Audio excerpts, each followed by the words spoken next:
Mr. Masse, seconded by Mr. Duval, moves for leave to introduce a bill entitled An Act to Amend the Textile Labeling Act, Animal, Skin, Hair and Fur. This motion is deemed adopted.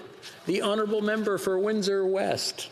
Thank you, Mr. Speaker. It's a pleasure to reintroduce this bill, An Act to Amend the Criminal Consumer Product Safety and Textile Labeling Act, to actually allow for a practice that isn't in Canada right now, that should be, is actually, as a consumer, you should be aware when you are purchasing dog or cat fur in clothes or children's toys.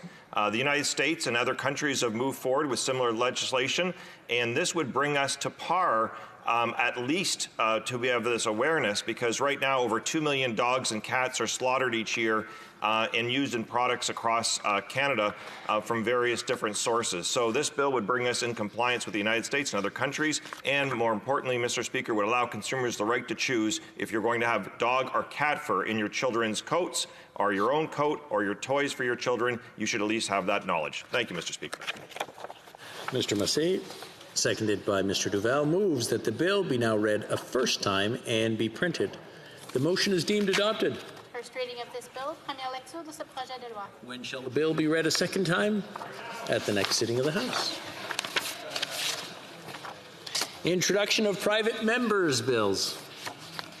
Mr. Masse, seconded by Mr. Duval, moves for leave to introduce a bill entitled An Act to Amend the Income Tax Act, Tax Credit for Gifts. This motion is deemed adopted. The Honourable Member for Windsor West. Thank you, Mr. Speaker, and I'm pleased to reintroduce this bill. And actually, as a New Democrat, it's not often that the National Post actually endorses an NDP idea and bill. And this bill right here, Mr. Speaker, would allow tax donations for charities to be replicated similar to that of political parties. So this way there would be actually more giving, and there would also be more tax revenue that would go back to the individual. Charities and not-for-profits have had difficulties with regards to donations and challenges. This bill would at least provide some revenue stream for them to help.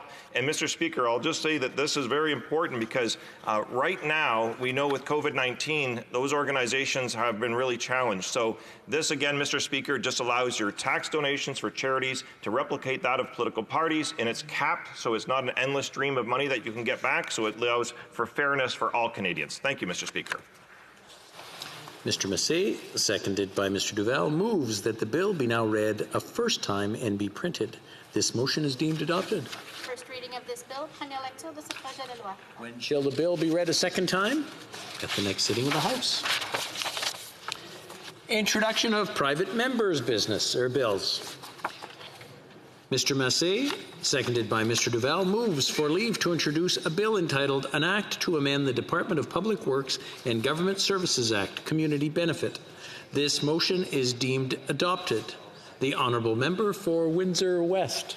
Thank you, Mr. Speaker, and this will complete the trifecta, and this is important because this bill here, Bill C-227, was previously in this Parliament, and it was to provide community benefits for infrastructure projects. And community benefits, Mr. Speaker, go to help employment, they go to offset environmental degradation and so forth on projects that are actually put through by Public Works. So, say for example, the Gordie Howe Bridge, which I've been fighting for, and my first public meeting was in 1998 on that. To get that done, we finally got some community benefits to help Sandwichtown. But unfortunately, Mr. Speaker, it's not legislation. And as I mentioned, formerly Bill 227 was held up in the Senate, which was passed in this chamber previous to this. And I would suggest that this is a good opportunity to actually restore that work and provide community benefits for infrastructure projects so that we can actually help. Often there's money that goes towards employment for youth, for issues related to the environment, and also specific regional things that are necessary for when those things take place. So thank you, Mr. Speaker. I appreciate the time this morning. Mr. Masse, seconded by Mr. Duval, moves that the bill be now read a first time and be printed. This motion is deemed adopted. First reading of this bill, première lecture de ce projet de loi. When shall the bill be read a second time? At the next sitting of the House. Before going on to the next one, I just want to comment on the Honourable Member for Windsor West. I think all members should look to him and see how it is to be concise and precise and just put the salient facts forward and not take up a lot of time. I want to thank the Honourable Member. First reading of